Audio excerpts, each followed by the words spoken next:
The carriage wheels had barely stopped turning when the front door of Wren Hall opened, and a tall man stepped out before any footman could reach the handle. Elena Whitfield gripped the strap of her worn travel bag and felt her heart lurch. She had expected a housekeeper. She had expected anyone but him. Nathaniel Ashford, Duke of Wren, stood on the stone steps with his jaw tight and his eyes fixed on her, as though she were a ghost he had spent years trying to forget. For a moment, neither of them spoke. The wind moved through the tall elms lining the drive, and somewhere behind the house, a dog barked twice and went quiet. "You," he said finally, his voice low enough that the driver could not hear. "Me," Elena answered, refusing to let her voice shake. "I was told there was a position open. Companion to your mother," the letter said. The letter was not wrong. He came down 2 steps, closing the distance between them faster than she liked. "But you cannot be here." "I need the work, Your Grace." She lifted her chin. "And unless I am mistaken, you do not have the authority to turn away a hired companion your own mother selected." His mouth pressed into a hard line. For 3 years she had imagined what she might say to him if their paths ever crossed again, and now that the moment had arrived, every rehearsed word left her mind at once. She simply stood there, chin high, bag clutched tight, while he studied her like a man trying to solve a puzzle that had once cost him everything. "Walk with me," he said, "before you go inside." "I would rather go inside and begin my duties." Elena, her name in his mouth still had weight to it, a familiarity she had not expected to hear again. 5 minutes, that is all I ask." She glanced toward the house, where a curtain in an upper window shifted, just slightly, as though someone had been watching and had stepped back. She nodded once and followed him along the gravel path that curved behind a hedge of dark green yew, out of sight of the windows. "I need you to say we met for the first time today," he said, once they were alone. Elena stopped walking. "You want me to lie? I want you to protect us both." His eyes searched hers, urgent now, none of the cold composure he had shown moments before. "If anyone learns the truth of how we first knew each other, it will not only ruin me, it will ruin you as well. My mother must never suspect there is a history between us, nor must anyone else in this house." "Why?" "Because some truths, once spoken, cannot be taken back." He looked away from her, toward the line of trees at the edge of the property, and for one unguarded second she saw something in his face she had never expected to see on the Duke of Wren. Fear. "What are you afraid of, Nathaniel?" The question landed between them like a stone dropped into still water. He turned back to her sharply, and for a moment she thought he might answer honestly. Instead, his expression closed over again, smooth and composed, the mask sliding back into place. "I am not afraid of anything," he said. "I am protecting what remains of my family's name. That is all you need to understand." "That is not all I need to understand, not if you want my silence.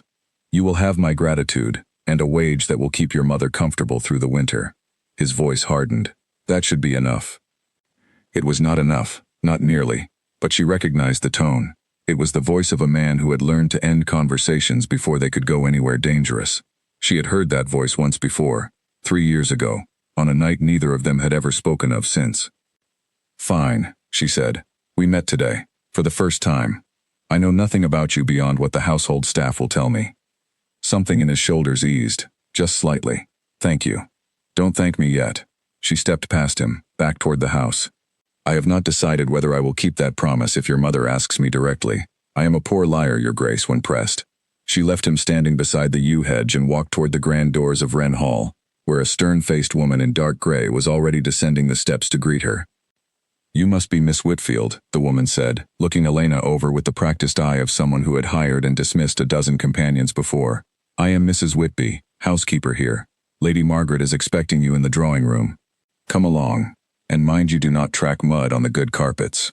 Elena followed her inside, into a hall so grand it made her chest tighten with the strange, uncomfortable feeling of not belonging.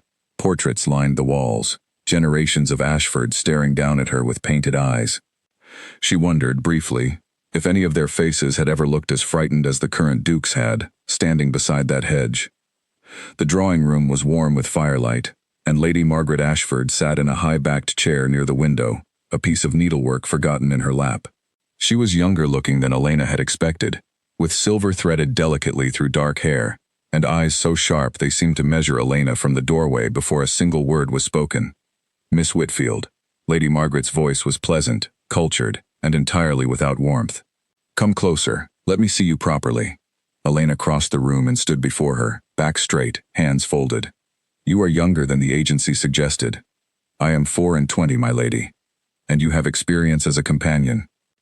I cared for my aunt in her final years, and before that I assisted a family in Bath with their correspondence and household accounts. Lady Margaret's gaze flicked toward the window, where the shape of her son could be seen crossing the lawn, walking fast, as though trying to outpace his own thoughts. My son tells me he encountered you outside just now. Elena's pulse quickened. Yes, my lady, briefly. And what did you make of him? There was a test hidden inside the question, though Elena could not yet tell what answer would pass it. He seemed occupied with his own thoughts. We exchanged only a few words. Lady Margaret's needlework slid from her lap entirely, forgotten now. My son does not often trouble himself to greet new staff personally. You must have made some impression. I could not say, my lady. No. Lady Margaret's eyes narrowed, just slightly, studying Elena's face as though searching for something beneath the surface. I suppose you could not. The silence that followed stretched long enough to feel dangerous. Then Lady Margaret gestured toward a chair near the fire. Sit. We have much to discuss if you are to be of any use to me here. Elena sat, grateful for the change in subject, though she could feel Lady Margaret's attention lingering on her even as the conversation moved to household duties, to schedules, to the small rules that governed a life inside Wren Hall. Through the window she caught one more glimpse of Nathaniel, standing alone at the edge of the garden, staring out at nothing, his shoulders set in the same tense line they had held since the moment he first saw her step down from the carriage. She thought of the question she had asked him. What are you afraid of? He had not answered it. But she had seen the fear cross his face all the same, quick and unguarded, before he buried it beneath duty and composure. Whatever secret bound them together, it was not finished with either of them yet. That evening, after supper had been cleared and the house had settled into its quiet nighttime rhythm, Elena found herself unable to sleep. She lit a small candle and made her way down a narrow servant's staircase, intending only to find the kitchen and a cup of warm milk to settle her nerves. Instead, rounding a corner near the library, she nearly collided with Nathaniel himself, a glass of amber liquid in his hand, and his cravat loosened at the throat. You are still awake, he said, startled. As are you. She glanced at the glass. Does the Duke of Wren often wander his own house at this hour? When sleep does not come easily. He studied her in the candlelight, and something in his expression softened, the guarded mask slipping just enough to let a flicker of the man she remembered show through. I owe you an apology. For how I greeted you this afternoon. You owe me nothing, Your Grace, only honesty, if you ever choose to offer it. I chose silence for 3 years. It is not so simple to unlearn. No one asked for simple. She held the candle higher, illuminating the space between them. I asked what frightened you. That question still stands. He was quiet for a long moment, the fire in the library beyond casting long shadows across the hall. When he finally spoke, his voice had lost its polished edge entirely. Everything, he admitted. I am afraid of nearly everything now. And most of all, I am afraid of you remembering exactly what happened that night and deciding I do not deserve your silence at all. Before she could answer, a door opened somewhere above them, and the sound of footsteps on the stairs sent him stepping back, the mask sliding into place once more. He murmured a quick good night and disappeared down the hall, leaving Elena alone with her candle, and a question that would not leave her mind for the rest of the night. Whatever had happened between them 3 years ago, it was far from over, and she was only just beginning to understand how deep the lie would need to run to keep it buried. The next morning arrived gray and damp, rain tapping steadily against the tall windows of Wren Hall. Elena rose early, dressed quickly, and made her way to the breakfast room, where she found Lady Margaret already seated, sorting through a stack of correspondence with brisk, efficient movements. Ah, Miss Whitfield, good, sit. We have callers arriving this afternoon, and I require your assistance in preparing the drawing room. Of course, my lady. Elena took her seat, grateful for the distraction of practical work. Perhaps if she filled her hours with tasks, she would stop replaying the sound of Nathaniel's voice in the dark hallway, the rawness in his admission before he vanished up the stairs. You will meet my son's closest friend today, Lady Margaret continued, not looking up from her letters. Charles Bellamy. He visits often. Watch him carefully, Miss Whitfield. He knows more about this family's affairs than is entirely comfortable, and he has a habit of speaking too freely when he has taken a little wine. I will keep that in mind, my lady. See that you do. Lady Margaret finally looked up, her sharp eyes settling on Elena with an intensity that made the younger woman's stomach tighten. I have not decided yet what to make of you, Miss Whitfield. But I intend to find out exactly what my son sees when he looks at you as though he has seen a ghost." Elena said nothing, though her pulse hammered beneath her calm expression. Whatever composure she had managed to hold on to since arriving at Wren Hall, it was already beginning to crack under the weight of secrets that refused to stay buried. Rain had not stopped by the time the first carriage rolled up the drive that afternoon, and Elena stood near the drawing-room window watching a tall, broad-shouldered man step out beneath an umbrella held by a footman. He moved with an easy confidence that seemed at odds with the tension she had felt radiating from Nathaniel since the moment she arrived. This, she guessed, was Charles Bellamy. Charles. Nathaniel greeted his friend in the entrance hall with a firm handshake and something close to relief in his voice, as though the arrival of one familiar, trustworthy face was the only thing keeping him steady. "You made good time, given the weather. I would brave far worse for your mother's cook alone." Charles shook the rein from his coat and handed it to a waiting servant. His eyes swept the hall, landing briefly on Elena, where she stood near the drawing-room doorway, and something flickered across his face, quick and unreadable, before he turned back to Nathaniel. "Introduce me, then. I understand your mother has taken on a new companion." "Miss Elena Whitfield," Nathaniel said, his voice carefully even. "She arrived yesterday." Charles bowed politely, but his eyes lingered on Elena a beat too long, studying her with the same careful attention Lady Margaret had shown the day before. "A pleasure, Miss Whitfield. Forgive me, but you seem familiar somehow. Have we met before?" Elena felt her stomach drop. Beside her, she sensed Nathaniel go rigid. "I do not believe so, sir," she said carefully. "I have spent most of my life in Bath, caring for my aunt." "Bath?" Charles tilted his head, considering. "Strange. I could have sworn." He trailed off, then shook his head and offered an easy smile. "No matter. I am mistaken, I am sure. It happens more often as I grow older." Nathaniel exhaled, though he tried to hide it, and gestured toward the drawing room. "Shall we? My mother is expecting us." The afternoon passed in careful, polite conversation. Tea poured and refilled, Lady Margaret asking pointed questions about the latest gossip from town, while Charles answered with practiced charm. Elena sat quietly near the window, mostly forgotten, though she noticed Charles glancing her way more than once, his expression thoughtful in a way that made her uneasy. It was not until Lady Margaret excused herself to see to some household matter, leaving the three of them alone in the drawing room, that Charles finally spoke plainly. "You can drop the pretense with me, Nathaniel." He set down his teacup, his easy smile fading into something more serious. "I know exactly who Miss Whitfield is. Or rather, I remember exactly where I have seen her face before." Nathaniel's jaw tightened. "Charles." "The inn outside Dover, that 3 years ago. The night everything went wrong with your father's affairs, and you disappeared for 2 days without a word to anyone." Charles's eyes moved between Nathaniel and Elena, understanding dawning fully now. "She was the woman who found you on that road, wasn't she? The one who helped you when you could have died out there." The silence in the room was absolute. Elena's hands had gone cold in her lap, and she watched Nathaniel's composure crack for just a moment, raw panic flashing across his features before he forced it back down. "You will say nothing of this," Nathaniel said quietly. "To anyone. Not my mother. Not a single soul in this house or beyond it. Nathaniel, I have kept your secrets for years. You know I would never betray your trust." Charles leaned forward, his voice dropping lower. "But I do not understand why this particular secret still frightens you so badly. What happened on that road was not your doing. No one could blame you for what your father—" "Enough." Nathaniel's voice cut through the room like a blade, sharper than Elena had heard him speak since her arrival. Charles fell silent immediately, though his eyes remained fixed on his friend with obvious concern. "I apologize," Nathaniel said after a moment, his voice quieter now, strained. "I did not mean to speak so harshly, but this is not a subject I can discuss. Not now, perhaps not ever." Charles studied him for a long moment, then nodded slowly, though the concern in his expression did not fade. "As you wish. I will say nothing." He glanced toward Elena, offering her an apologetic look. "Forgive me, Miss Whitfield, for speaking so freely of matters that are not entirely my own to share." "There is nothing to forgive," Elena said, though her voice came out thinner than she intended. "I do not know what you are referring to, sir." It was a lie, and she suspected Charles saw straight through it, but he said nothing more, allowing the conversation to shift toward safer ground. Still, the words he had spoken lingered in the air long after the subject changed, and Elena found herself replaying them over and over. The inn outside Dover. Your father's affairs. She had known, of course, exactly what had happened that night. She had lived through it alongside him.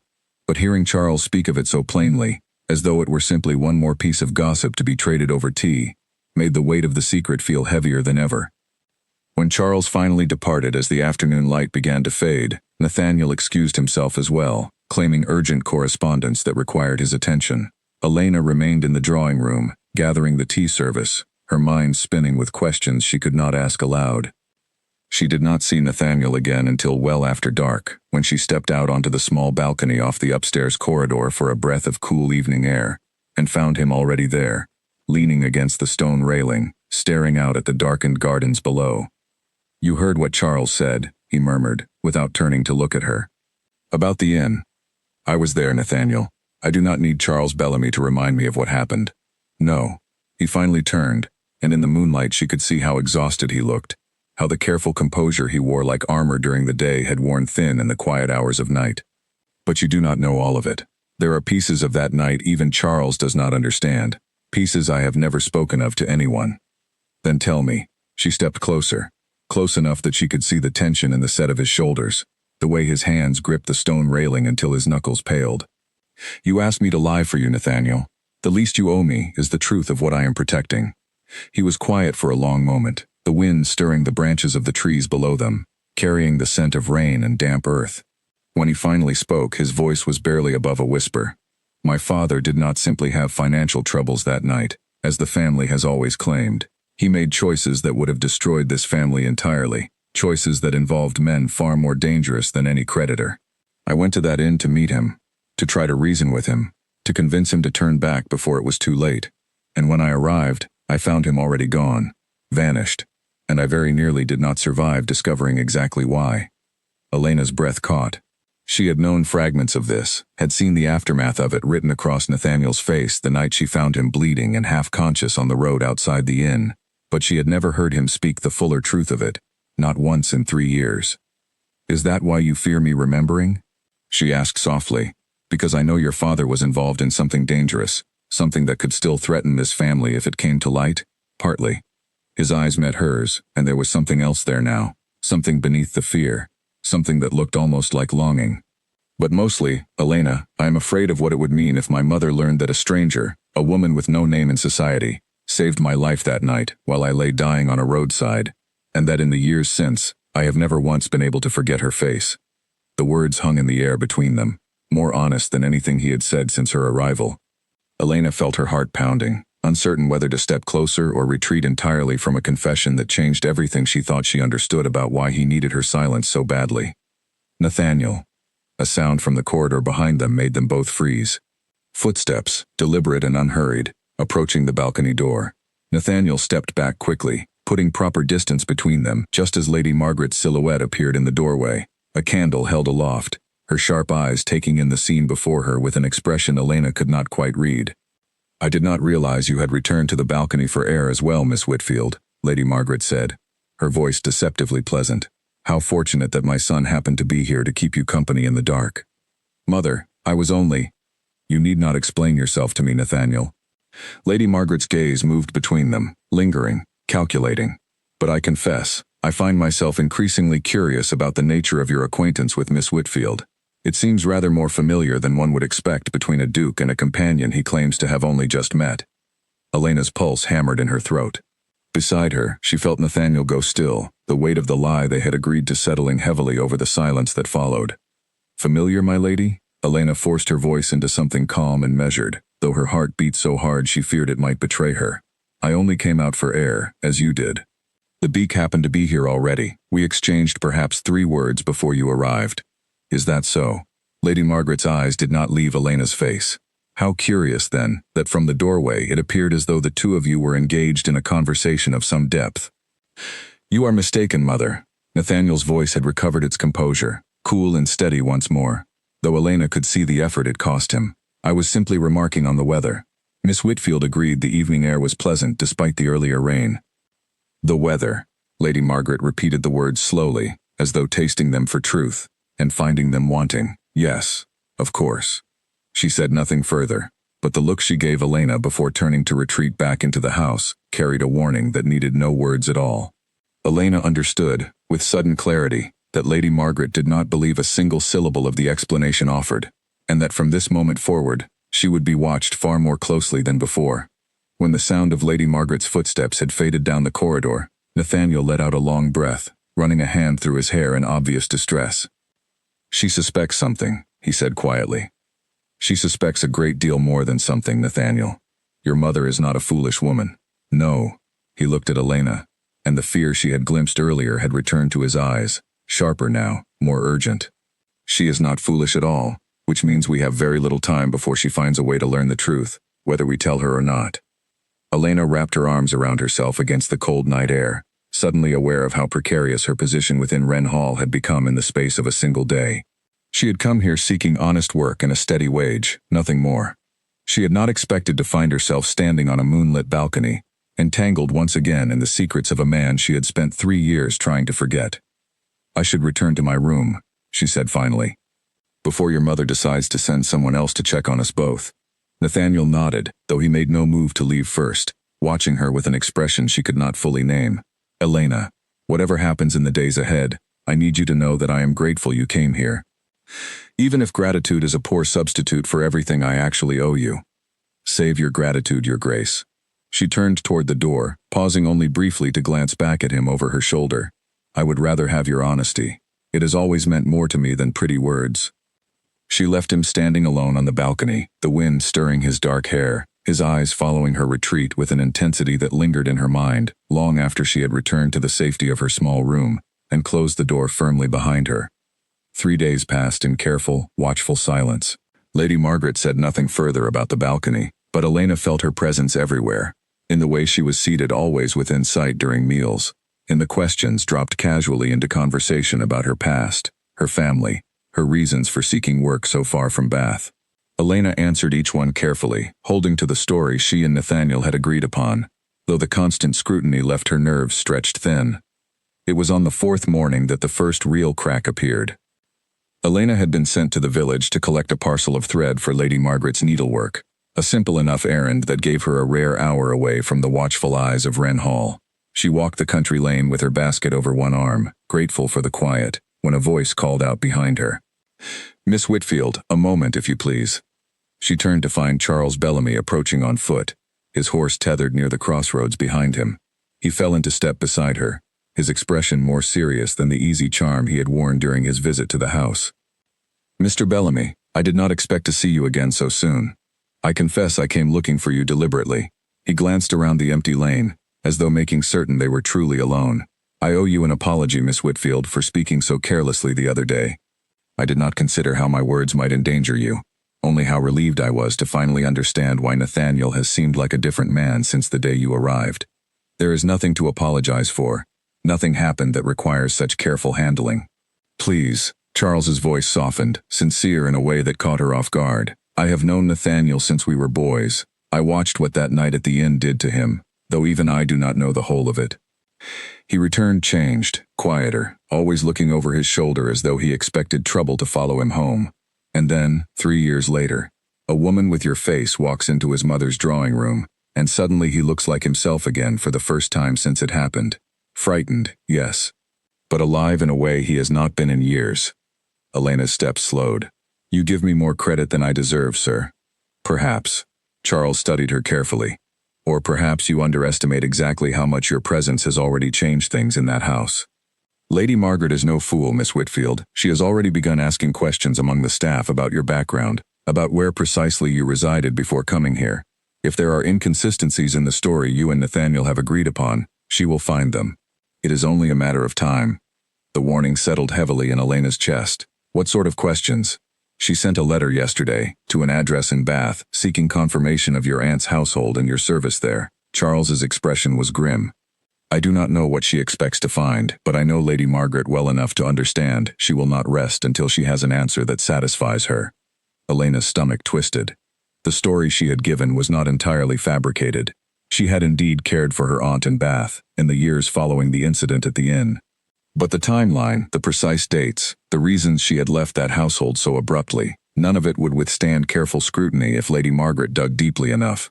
The truth, buried just beneath the surface of her carefully constructed story, would not stay hidden forever. "Thank you for telling me," she said finally. "I will speak with Nathaniel." "Do so quickly." Charles glanced back toward his tethered horse. And Miss Whitfield, for whatever it is worth, I do not believe you mean either of them harm. Whatever secret binds you to my friend, I believe it deserves better than to be uncovered through gossip and suspicion. If Nathaniel will not tell the truth on his own terms, Lady Margaret will drag it into the light on hers, and I fear that outcome would be far worse for everyone involved.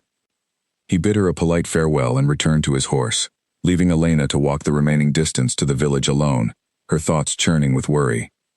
By the time she returned to Wren Hall, the parcel of thread forgotten and cold in her basket, she had resolved to find Nathaniel and warn him of what Charles had revealed. She found him in the study, bent over a ledger of household accounts, though his attention seemed far from the numbers before him. He looked up as she entered, and something in her expression must have alarmed him, because he rose immediately from his desk. "What has happened?" "Your mother wrote to Bath," Elena said, closing the study door behind her for privacy. "Seeking confirmation of my time with my aunt's household. Charles told me on the road just now." Nathaniel's face paled. How much does she already suspect? Enough to go digging for proof. "And Nathaniel, if she writes to the right people, or asks the right questions, she will learn that I left my aunt's household abruptly, around the very same time you disappeared for 2 days without explanation. She may not know the full truth yet, but she will find enough loose threads to start pulling." He sank back into his chair, one hand pressed against his forehead. "I should have anticipated this. My mother has never simply accepted a story without testing its edges first. Then perhaps it is time to consider a different approach." Elena stepped closer to the desk, her earlier fear giving way to something steadier, more resolved. "What if, instead of waiting for her to uncover pieces of the truth and draw her own conclusions, you told her something closer to what actually happened? Not everything, but enough to satisfy her curiosity before she finds a version far more dangerous than the truth itself." "You do not understand what you are asking." Nathaniel's voice was tight with old pain. "If my mother learns even a portion of what my father did that night, the debts, the dangerous men he owed money to, the reason I nearly did not survive finding him, it will destroy her. She has spent years believing my father's death was a simple tragedy, an accident of ill health. I cannot be the one to tell her otherwise. And if she learns it from someone else, in a version twisted by rumor and half-truths, do you believe that would hurt her less?" Nathaniel had no answer for that. He sat in silence, staring at the ledger before him without truly seeing it, the weight of an impossible choice pressing down on his shoulders. "There is another matter," Elena continued carefully, "that troubles me even more than your mother's questions." "What is that?" "Vera Holt." Elena watched his face carefully as she spoke the name. "Your mother mentioned at breakfast that the Dowager Countess intends to call on the household this week. I have heard the servants speak of her. They say she misses nothing, and forgets even less." Nathaniel's expression darkened further. "Vera Holt has known this family longer than I have been alive. If anyone in society possesses the sharpness to see through a fabricated story, it is her." He rubbed his temples, exhaustion evident in every line of his face. "This is spiraling far beyond what I anticipated when I asked you to agree to a simple lie." "Then perhaps it is time to stop treating it as simple." Elena's voice was gentle now, though firm. "Nathaniel, I did not come here to unravel your family's secrets. I came here because I needed honest work, and because some part of me, foolish as it may have been, wanted to see you again after 3 years of wondering whether you had survived that night at all. I never intended to become a threat to everything you have built since then. You are not a threat." He looked up at her, and the rawness in his gaze made her breath catch. "You never were. You were the one steady thing in the worst night of my life, and I have spent 3 years telling myself I imagined how much that mattered to me. Seeing you again has only proven how thoroughly I failed to convince myself of that lie." The confession hung between them, heavier than anything spoken on the balcony days before.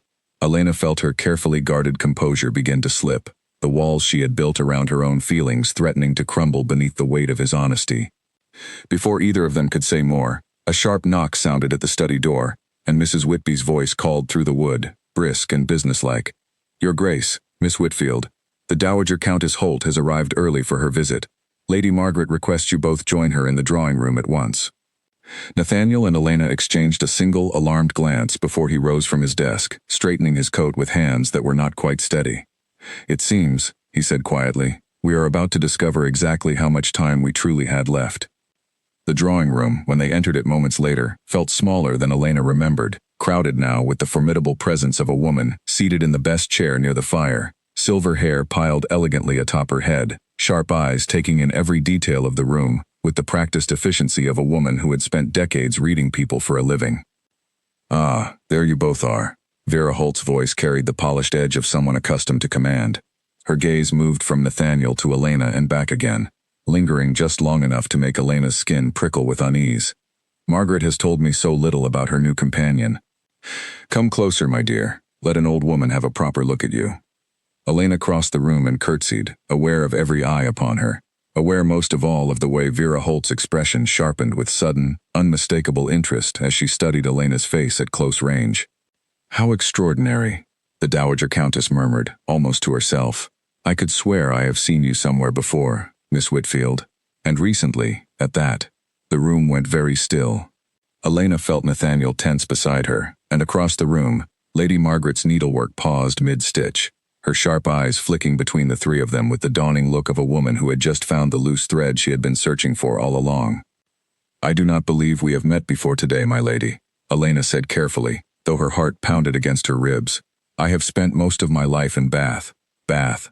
Vera Holt repeated the word slowly, tapping one finger against the arm of her chair. "Curious. I rarely forget a face, Miss Whitfield, and yours has troubled my memory since the moment you walked through that door. Tell me, have you ever traveled to Dover?" The question landed like a struck bell, and Elena felt the blood drain from her face despite every effort to remain composed. Beside her, Nathaniel's hand curled into a fist at his side, though his expression remained carefully neutral. "I cannot recall ever having reason to travel there, my lady," Elena managed, though her voice sounded thinner than she wished. "How strange." Vera Holt's sharp eyes did not waver. "I could have sworn I glimpsed a young woman of your particular description passing through an inn near Dover, some years past, during a rather memorable evening I have never fully understood the truth of. Perhaps I am simply mistaken. Age plays tricks on the memory, they tell me, though I have never quite believed it plays tricks on mine." Lady Margaret set down her needlework entirely now, her attention fixed sharply on the exchange unfolding before her. "Vera, what evening do you mean?" "Oh, nothing of consequence, my dear. Simply an old memory stirred by an unfamiliar face." Vera Holt smiled thinly, though her eyes remained calculating, missing nothing. "Perhaps Miss Whitfield and I are destined to discover the truth of it eventually. Coincidences have a curious way of unraveling themselves, given enough patience." Nathaniel cleared his throat, stepping smoothly into the tension with practiced composure. "I am certain it is simply a resemblance, Lady Holt. Miss Whitfield only just arrived at Wren Hall this week, on my mother's recommendation from the agency." "Of course." Vera Holt's gaze lingered on him a moment longer than necessary, and Elena had the distinct impression the older woman saw far more than she chose to say aloud. "Forgive an old woman her fanciful imaginings, Your Grace. I am certain there is nothing more to it than a passing resemblance, as you say." But the look she gave Elena as tea was finally poured suggested otherwise entirely, and Elena understood, with a sinking certainty, that Vera Holt intended to keep watching, keep asking, until the truth revealed itself whether anyone in the room wished it to or not. The remainder of the visit passed in careful, guarded conversation, though Elena felt as though she had aged years within the span of a single afternoon. When Vera Holt finally departed as evening approached, her carriage rolling away down the long drive, Lady Margaret remained standing at the window long after the sound of wheels had faded into silence. "Nathaniel," she said without turning around, "I would like a word with you. Alone." Elena excused herself quickly, retreating toward the servants' quarters with her pulse still racing, though she could not shake the feeling that whatever conversation was unfolding behind the closed drawing-room door would determine far more than either she or Nathaniel could yet predict. The drawing-room door had barely closed behind Nathaniel when his mother turned to face him, her expression stripped of the polite mask she wore for company. "Do not insult me by pretending there is nothing between you and that girl." "Mother, I raised you, Nathaniel. I have watched you since the day you were born, and I know the difference between how you greet a stranger and how you look at someone whose face you have carried in your memory for years." Lady Margaret crossed the room, her movements sharp with barely restrained emotion. Vera Holt recognized her. "I saw it plainly, whatever careful denial you offered. Tell me the truth, right now, or I will find it myself, and I promise you, I will not be gentle in how I go about it." Nathaniel stood silent for a long moment, torn between the promise he had made to protect his father's memory and the growing certainty that the lie could not hold much longer against the sharp instincts of the women determined to unravel it. "3 years ago," he began finally, his voice low, "the night Father died, I did not simply receive news of his passing at home, as you have always believed. I went to meet him at an inn outside Dover. He had summoned me there in a letter, urgent and frightened, though he gave no explanation why. Lady Margaret's face had gone pale, her hands clasped tightly before her. Go on. When I arrived, he was already gone. I searched the inn, the surrounding roads, desperate to find him before whatever trouble he had fallen into caught up with him entirely. I found evidence instead, letters, ledgers, proof that he owed a great deal of money to men who did not forgive debts easily or kindly. And before I could make sense of any of it, I was set upon on the road myself, beaten badly enough that I very nearly did not survive the night. Nathaniel. Lady Margaret's voice broke, horror dawning across her features. You never told me any of this. How could I? His composure finally cracked, 3 years of carefully guarded grief spilling into his voice. You had already lost your husband to what the physician called a failure of the heart. I could not tell you the truth, that he died running from debts and dangerous men, that the peaceful death you mourned was built on a lie I constructed to protect you from a far uglier reality. And the girl? Lady Margaret's voice trembled now, though her sharp eyes remained fixed on her son. Elena Whitfield. Where does she fit into this story you have hidden from me for 3 years? She found me on that road, Mother, bleeding, barely conscious, left for dead by men I never saw clearly enough to identify. She was traveling alone, on her way to her aunt's household in Bath, and instead of leaving me there, she stopped. She tended my wounds with whatever she had, found help from a nearby farmhouse, and stayed with me through the worst of that night until I was well enough to be moved. I never properly thanked her. I never even learned her full name before circumstances separated us, and I spent 3 years wondering if I had imagined the entire encounter, if perhaps I had simply been too close to death to trust my own memory of what happened. Lady Margaret sank slowly into the nearest chair, her hand pressed against her mouth, the weight of 3 years of careful, deliberate deception finally settling over her fully. And now she has appeared here, in my own household, and you asked her to pretend you had never met before. I panicked. Nathaniel's voice was raw now, stripped of every careful defense he had maintained since Elena's arrival. I did not know how to explain any of it without revealing the truth about Father, and I could not bear the thought of you learning it from anyone but myself, on my own terms, when I finally found the courage to speak it aloud. Then why now? Why let it come to this, with Vera Holt already suspecting something, with the very foundation of the lie threatening to collapse around all 3 of us? Nathaniel had no answer for that. He simply stood before his mother, exhausted, finally unburdened of a secret he had carried alone for far too long, waiting to learn whether the truth, once spoken, would destroy what remained of the fragile peace his family had built atop it. Lady Margaret was quiet for a long moment, her eyes distant, lost somewhere in memories Nathaniel could not follow. When she finally spoke again, her voice had steadied, though sorrow still lingered beneath every word. Your father was a foolish man in his final years, Nathaniel. I knew, in ways I never allowed myself to fully examine, that something was wrong long before his death. I chose comfortable ignorance over difficult truth, and I let you carry the burden of protecting me from a reality I likely already sensed. She rose slowly, crossing to where her son stood, and reached up to touch his face gently, the way she had not done since he was a boy. I do not blame you for the lie, my son. I blame myself, for raising you in a household where you believed you had to shoulder such weight entirely alone. Mother. But the girl deserves better than to be used as a shield for secrets that are not hers to carry. Lady Margaret's expression sharpened again, though the warmth remained beneath it. If there is something real between you and Miss Whitfield, something worth protecting beyond mere gratitude for a night 3 years past, then protect it honestly, Nathaniel, not with lies that only compound the danger surrounding this family. Nathaniel closed his eyes, relief and exhaustion washing over him in equal measure. I do not yet know what exists between us, Mother.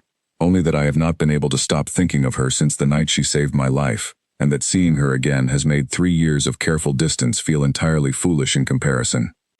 Then perhaps, Lady Margaret said quietly, it is time you discovered the truth of your own feelings, before Vera Holt or anyone else decides to discover it for you, in a manner far less kind than the one I have offered tonight. Elena was in the small sitting room adjoining her chamber, mending a torn hem by candlelight, when a soft knock sounded at her door. She opened it to find Nathaniel standing in the corridor, his expression a mixture of exhaustion and something lighter than she had seen since her arrival, something almost like relief. I told her, he said simply, everything. My father's debts, the men on the road, how you found me and stayed with me through the night. Elena's needle stilled in her hand. And? She did not turn me away. She did not even seem entirely surprised, though the details themselves clearly wounded her. He stepped into the doorway, close enough that she could see the faint tremor still in his hands from the conversation he had just survived. She said I should discover the truth of my own feelings before Vera Holt discovers them for me. And what conclusion have you reached? Elena set aside her mending, rising to face him fully, her heart beating a rhythm she could not quite steady. That I have spent 3 years telling myself the memory of you was simply gratitude, simply the natural attachment a man feels towards someone who saved his life. His eyes held hers, steady now despite everything that had happened that day. But gratitude does not linger the way you have lingered in my thoughts, Elena. Gratitude does not make a man's chest tighten every time he catches sight of a woman across a crowded drawing room, wondering if she remembers that night as vividly as he does. Nathaniel. Her voice was barely above a whisper, caught somewhere between caution and the same longing she had carried, unspoken, since the moment she stepped down from that carriage. I am not asking you for anything tonight, he said gently. I know the danger has not passed. Vera Holt still suspects far too much, and there is every chance this entire situation grows more complicated before it grows simpler. But I could not let another night pass without telling you the truth, even if you choose to do nothing at all with it.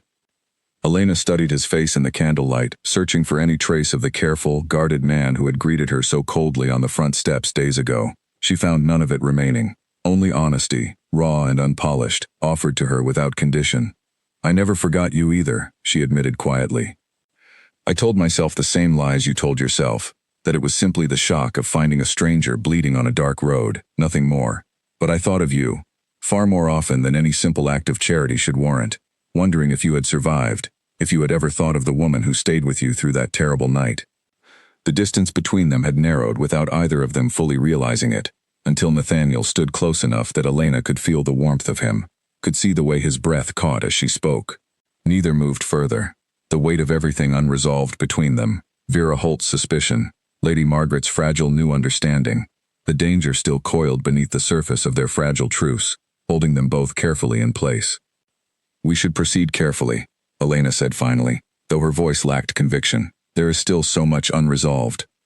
Yes, Nathaniel agreed, though he made no move to step back. There is. Neither of them moved for a long moment, the candle between them burning low, the quiet corridor beyond her door holding its breath along with them, until finally, reluctantly, Nathaniel stepped back, offering her a small, genuine smile that reached his eyes for the first time since her arrival. Good night, Elena. Sleep well, if you are able. Tomorrow, I suspect, will demand every ounce of strength we can each manage.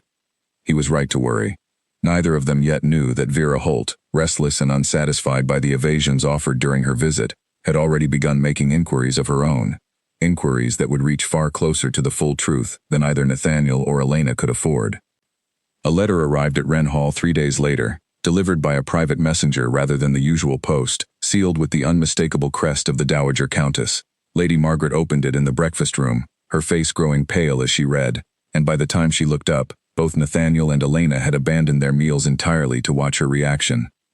She knows, Lady Margaret said simply, setting the letter down with trembling hands, or believes she knows enough to demand answers. She writes that she has spoken with the innkeeper at Dover, who remembers a young woman matching Miss Whitfield's description, tending to an injured gentleman 3 years past.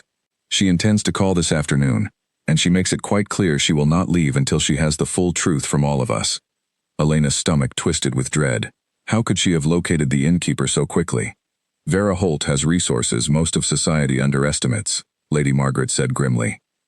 She has spent decades cultivating connections precisely for moments such as this. I fear we have run out of time to control how this truth reaches the wider world. Nathaniel rose from the table, pacing the length of the room with barely contained agitation. If she intends to expose this publicly, the damage will not be contained to our family alone. Elena's reputation will suffer as badly as mine, perhaps worse, given how society treats unmarried women entangled in scandal. Then we face her together, Elena said, surprising herself with the steadiness in her own voice. Rather than waiting for her to drag pieces of the truth into the light on her own terms, we tell her plainly what happened, and trust that the full truth, spoken honestly, carries more weight than whatever twisted version she has already begun to imagine. Lady Margaret studied Elena for a long moment, something like respect flickering across her features. You have more courage than I gave you credit for when you first arrived, Miss Whitfield. I have very little left to lose, my lady. beyond a position I have only just begun to value. Elena met her gaze steadily. I would rather lose it honestly than continue building a life here on a foundation of lies that could collapse at any moment, regardless of what we do. The Dowager Countess arrived precisely when she said she would, her carriage rolling up the drive with the same unhurried confidence that seemed to define everything about her. She was shown into the drawing room without ceremony, and the moment she settled into her chair, she dispensed with any pretense of polite conversation entirely. "I will not waste time with pleasantries," Vera Holt said, her sharp eyes moving across the three faces before her. "I know Miss Whitfield tended to the Duke after some manner of violent incident near Dover, 3 years past. I know he has concealed the truth of his father's death from society, and likely from his own mother, for that same span of time. What I do not yet know is why any of you believed such a fragile deception could survive scrutiny indefinitely. Because the truth, once spoken, threatens far more than my own comfort, my lady." Nathaniel's voice was steady now, resigned to whatever consequences honesty might bring. "It threatens the safety of everyone who might be implicated in my father's dealings, and it threatens Elena's reputation, which she never sought to risk in the first place." "And yet here we are," Vera Holt said, "with the truth already unraveling, regardless of your careful efforts to contain it. Tell me plainly, Your Grace, what precisely did your father do, that he ended up beaten on a roadside outside Dover, and that you very nearly suffered the same fate seeking answers?"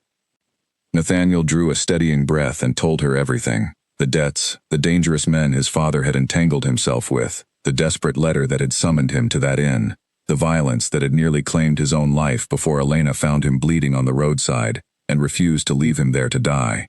Vera Holt listened without interruption, her sharp eyes never leaving his face, until finally, when he had finished, she sat back in her chair with an expression Elena could not quite read.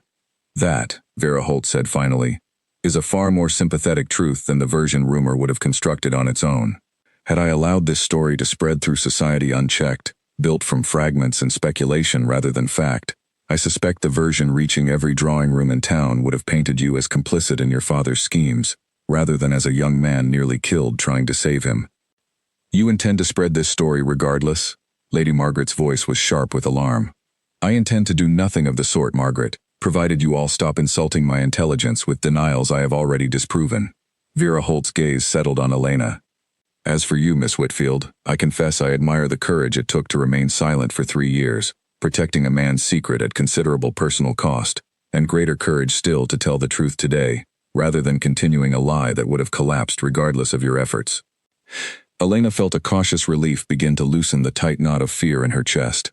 "You will not expose us, then? I have survived in society for many decades by understanding precisely when discretion serves better than gossip." Vera Holt rose from her chair, smoothing her skirts with practiced elegance. "But discretion is not the same as silence indefinitely, Your Grace. Sooner or later, the truth of your father's affairs may surface regardless of anyone's wishes. I would advise you prepare for that possibility, rather than continuing to build your peace atop secrets that refuse to stay buried." She moved toward the door, then paused, glancing back at Elena with an expression that held something almost like warmth beneath its sharp edges. "For what it is worth, Miss Whitfield, I have watched young men squander second chances at happiness more times than I care to count, too frightened of scandal to reach for something genuine when it is offered to them. Do not let fear convince either of you to waste what circumstance has clearly brought back together for a reason." With that she departed, leaving the three of them standing in stunned, relieved silence in the aftermath of a confrontation that had threatened to destroy everything, yet somehow, against every expectation, had not.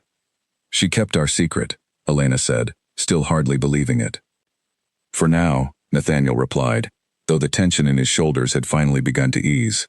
"Vera Holt is right, that the truth may surface eventually, regardless of what any of us wish, but perhaps that is no longer the threat it once seemed, now that it has been spoken honestly, rather than concealed in fear." Lady Margaret crossed the room and took Elena's hands in her own, an unexpected gesture of warmth that startled the younger woman entirely. "Whatever this family owes you, Miss Whitfield, for your silence and your courage both, I intend to see it properly repaid. You are no longer simply a companion within these walls, if indeed you ever truly were." That evening, as the household finally settled into a calmer rhythm than it had known since Elena's arrival, she found herself once more on the upstairs balcony, watching the stars emerge over the quiet gardens below. Nathaniel joined her there without a word, standing close beside her at the railing, the space between them no longer weighted with secrets and careful distance. We survived it, he said quietly. For now, Elena echoed his earlier words, though a small smile touched her lips despite herself. For now, he agreed, and for however long comes after, if you are willing to discover that answer alongside me.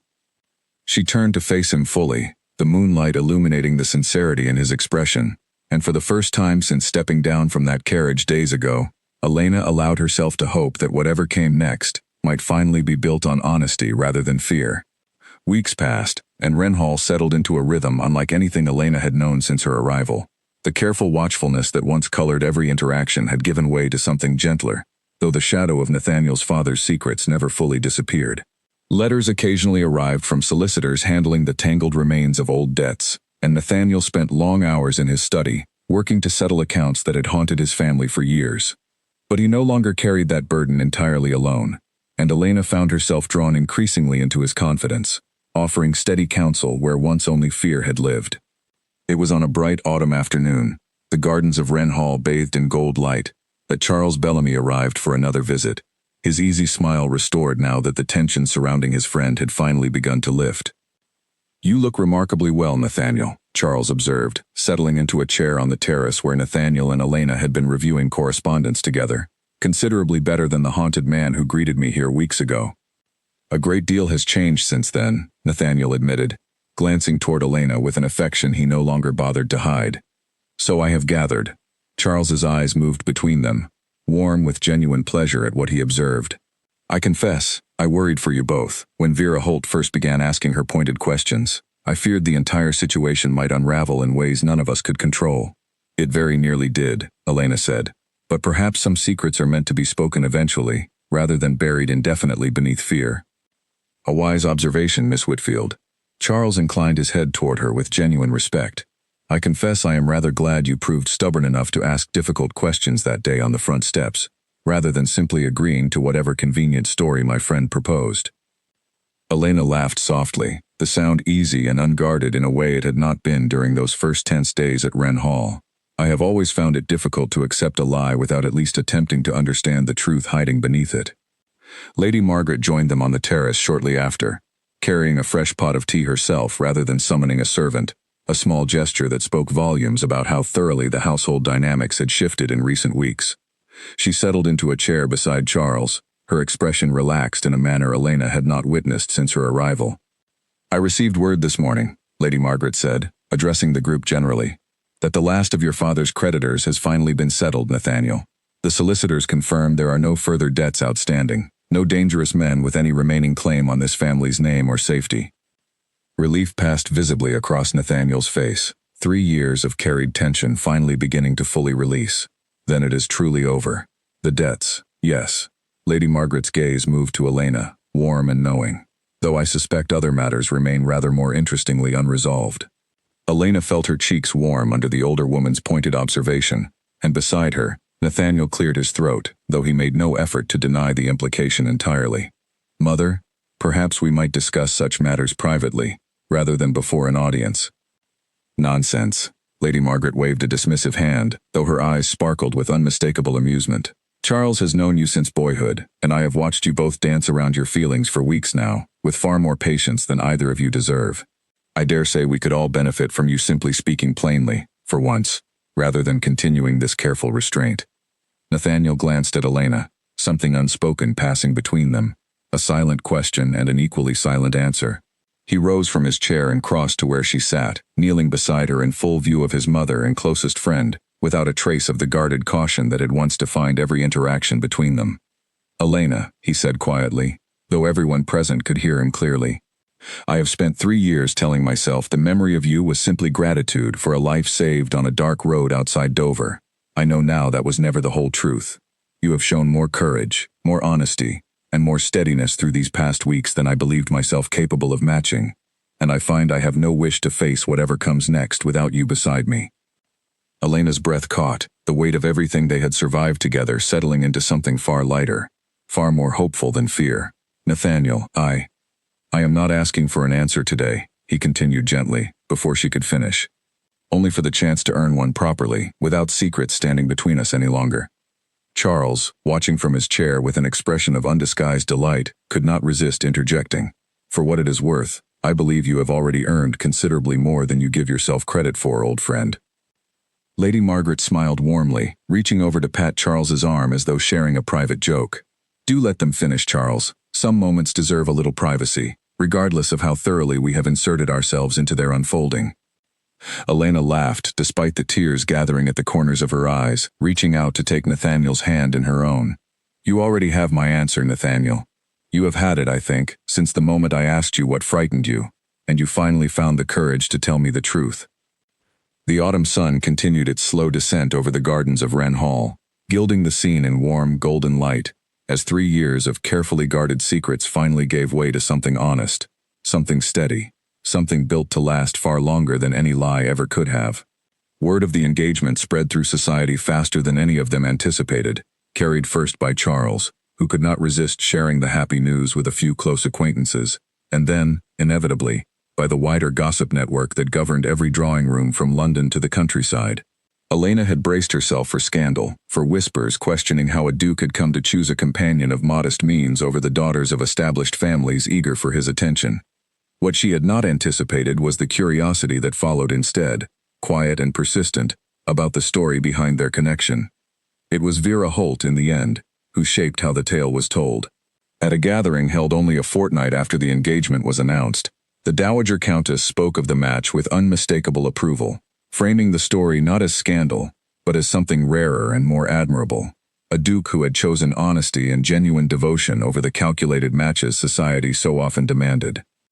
"There is nothing more tiresome," Vera Holt declared to a room full of attentive listeners, "than watching young people marry for convenience and call it love.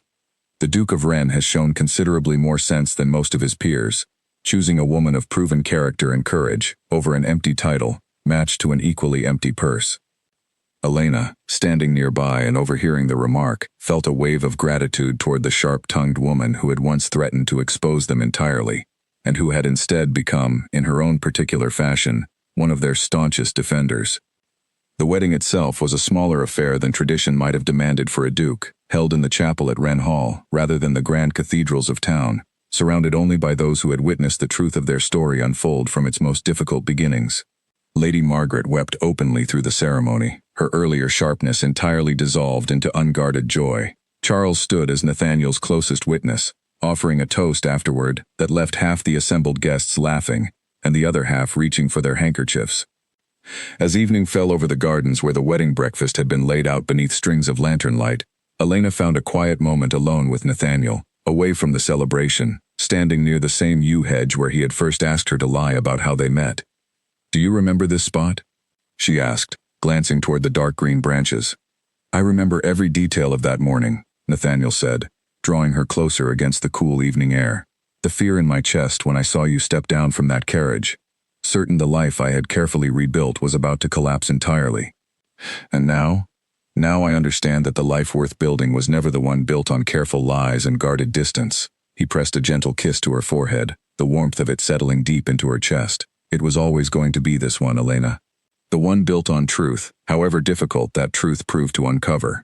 Behind them, the sound of laughter and music drifted from the gathered wedding guests, a warm and steady counterpoint to the quiet intimacy of their private moment beside the hedge. Elena looked up at her husband, at the man who had once asked her to bury the truth of their first meeting, and felt nothing but gratitude that she had refused, all those weeks ago, to let his fear remain unspoken. "What are you afraid of now?" she asked softly, echoing the question that had begun everything between them. Nathaniel considered the question seriously, his expression thoughtful in the fading evening light. "Very little, I find. Only the possibility of ever again facing difficulty without you steady beside me to meet it honestly." "Then you need not fear anything at all," Elena said, drawing him back toward the celebration awaiting them both. "For I do not intend to go anywhere, Your Grace, regardless of whatever trouble the future may yet bring." Together, they walked back toward the warm glow of lantern light and the sound of joyful voices, leaving behind at last the shadow of secrets and fear that had once defined the beginning of their story, and stepping forward into a future built, finally and completely, on truth.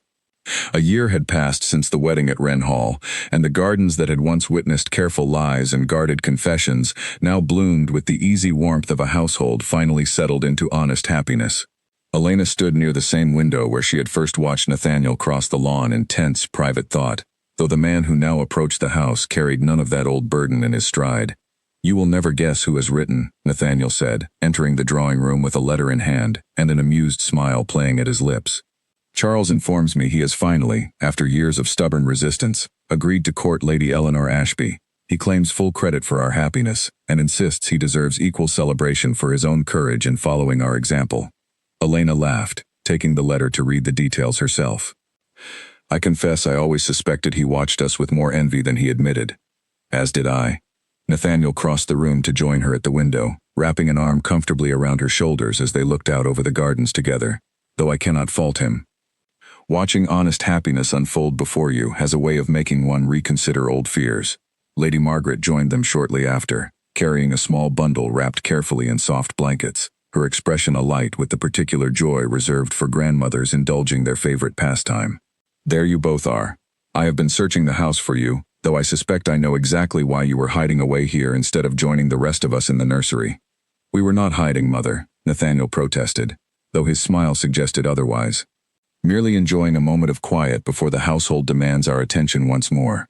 "A moment you are welcome to reclaim shortly," Lady Margaret said, settling into a nearby chair with the infant cradled gently against her. "Though I confess, watching this little one sleep has become rather my favorite occupation these days." Elena moved to sit beside her mother-in-law, gazing down at the small, peaceful face of her daughter, born just months earlier, into a household that bore no resemblance to the tense, secretive place Elena had first entered, as a companion seeking honest work. The transformation still struck her at unexpected moments, how thoroughly truth had reshaped every corner of Wren Hall since that first difficult conversation beside the yew hedge. "She has your eyes," Lady Margaret observed, glancing between Elena and the sleeping infant. "Though I dare say she has already inherited her father's stubborn determination, given how thoroughly she protested her afternoon nap earlier. A trait she will need," Nathaniel said, settling into the chair beside them, "given the family she has been born into." The afternoon passed in easy, comfortable conversation, the kind that had once seemed impossible within the careful, guarded walls of Wren Hall. Vera Holt arrived unannounced, as had become her habit, declaring herself entirely too curious about the newest addition to the family to wait for a proper invitation. She held the sleeping infant with surprising gentleness, her sharp eyes softening in a manner few outside the immediate family had ever witnessed. "You have built something rare here," Vera Holt said quietly, glancing toward Elena as she settled back into her chair. "I have watched a great many marriages formed and dissolved across my years in society, Miss Whitfield, though I suppose I ought to call you Duchess properly by now. Very few of them were built on a foundation as honest as the one I watched take shape in this house. We very nearly did not survive to build it at all," Elena admitted, remembering the tense weeks of secrets and suspicion that had once threatened to unravel everything before it truly began. "Perhaps that is precisely why it has proven so sturdy," Vera Holt said thoughtfully. "Truths tested by fire tend to burn away everything unnecessary, leaving only what genuinely matters behind." As evening settled over Wren Hall, the family gathered together in the drawing room, where so much had once been carefully concealed, now filled instead with easy laughter, and the comfortable warmth of people who had chosen honesty over fear, and found something far more lasting because of it. Nathaniel caught Elena's eye across the room, the same unspoken understanding passing between them that had first sparked to life on a moonlit balcony months before their wedding. "Do you ever think of that first morning?" he asked quietly, once most of the household had drifted off to their evening occupations, leaving them briefly alone once more. "Often," Elena admitted. "How frightened you looked, standing on those front steps, asking me to lie about something that would have haunted us both far worse than the truth ever did. I am grateful every day that you refused to simply agree without question." Nathaniel took her hand in his, the gesture as natural now as breathing. "You asked me what I was afraid of, and in answering that question, however difficult it proved, I found the courage to build a life I never believed possible. And what would you say now, if I asked you that same question again?" Nathaniel considered it seriously, the way he had considered it once before beside the yew hedge on their wedding day. "I find very little frightens me anymore, Elena, not with you beside me, and truth standing firmly at the foundation of everything we have built together." Outside, the last light of evening faded gently over the gardens of Wren Hall. The same gardens that had once witnessed careful lies and guarded secrets, now settled into peaceful quiet, holding within their walls a family finally, completely, unafraid of the truth that had once seemed so dangerous to speak aloud.